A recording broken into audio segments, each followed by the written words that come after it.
امام تک نہیں جاتی، اس کا ریزن یہ ہے کہ ہمارے گناہ ہیں، گناہوں کی وجہ سے آپ پکارتے بالکل چھت تک جا کے واپس آ جاتی۔ اور دعا عہد کے بارے میں یہ ہے کہ کوئی شخص اگر دعا عہد ڈیلی پڑھے تو اس کا ایک ایک ورڈ، ایک ایک جملہ، ایک ایک جملے کے بدلے میں اللہ تمہارے ایک ایک ہزار گناہ معاف کرتا۔ وہاں پہ 1000 یا 2000 جملے ہوں گے، تو آپ سوچو ایک دعا تمہارے ہزاروں گناہوں کو معاف کر رہے۔ دعائے کمیل میں بھی آپ نے سنا، مولا علی نے جو دعائے کمیل میں ہم کو تعلیم کیا دی کہ سب سے پہلے اپنے گناہوں کو معاف کرواؤ، فارگیونیس کے لیے دعا کرو، اللہ سے بولو کہ فارگیو کرے۔ اور پہلے مولا نے حاجت کو نہیں پیش کیا، دعائے کمیل کے اسٹائل کو دیکھو، مولا علی نے جس اسٹائل کے ساتھ، جس طریقے کے ساتھ، جس انداز کے ساتھ دعا مانگی ہے۔ آپ میں بار بار اس سے پہلے بھی بولا تھا یہاں پہ کہ آپ پلیز ترجمہ پڑھو، ترجمہ پڑھو گے تو تم کو احساس ہوگا کہ مولا علی بول کیا رہے۔ عربی میں ضرور پڑھو، لیکن عربی میں پڑھنے کا ٹھیک ہے، لیکن جب تک تمہاری ترجمہ پڑھ کے تمہارے ذہنوں کے اندر، تمہاری میموری میں دعائے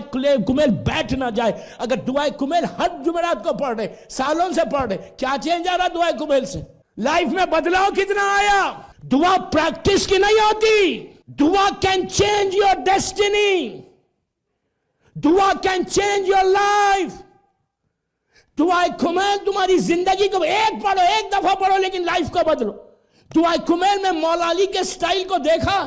مولا علی کا سٹائل کیا ہے؟ مولا علی نے کوئی حاجت پہلے نہیں مانگی، سب سے پہلے اس کی تعریف کی، تعریف کر کے علی اب گناہوں کی معافی کروا رہے۔ اللہم اغفر لذنوب التی تحبس دعا۔ مولا علی کے سٹائل کو دیکھو کہ علی کیا بتا رہے کہ دعا مانگنے سے پہلے اپنے گناہوں کو معاف کرواؤ پھر دعا مانگو۔ You understand what I mean؟ تو اسی انداز سے اگر تم یہ چاہتے کہ تمہارے گناہ معاف ہو تو دعائے کمیل تو تھرسڈے پڑھے نا، دعائے عہد ڈیلی پڑھو۔ You just start your day with دعائے عہد۔ You get close to your امام، امام سے قریب ہوتے، یہ امام کی دعا ہے۔ You start from tomorrow۔ جو لوگ پڑھتے ہیں ویری گڈ، جو نہیں پڑھتے یوتھ کو بولنا سٹارٹ کرو، تمہارا کیریئر بن جائے گا، تمہاری زندگی بنے گی، تمہارا فیوچر بنے گا۔ تمہارا فیوچر کو اگر تم برائٹ کرنا چاہتے، آخرت کو صحیح کرنا چاہتے، برزخ کو صحیح کرنا چاہتے، اس لیے کہ گناہ معاف ہوں گے تو تمہاری برزخ آرام سے گزرے گی، گناہ معاف ہوں گے تو محشر میں تمہارا بوجھ، تمہارا ویٹ اعمال کا 200 kgs نہیں ہوگا، بلکہ ایک روز فلاور کی طرح ہوگا۔ وہ گناہ ہے جو ویٹ بڑھ رہا میرا، وہ گناہ ہے جو برزخ میں مجھے پرابلم ہو رہا، وہ گناہ ہے جو خبر میں میری پرابلم ہو رہی۔ اگر تم گناہ کو معاف کروا کے وہاں پہ جائے، اسی لیے کہا کہ مومن مغفورہ اٹھے، یہ پڑھ کے تم امام سے دعا کرو کہ مولا میرے گناہوں کو معاف کرو اور میری برزخ کو آسان کرو۔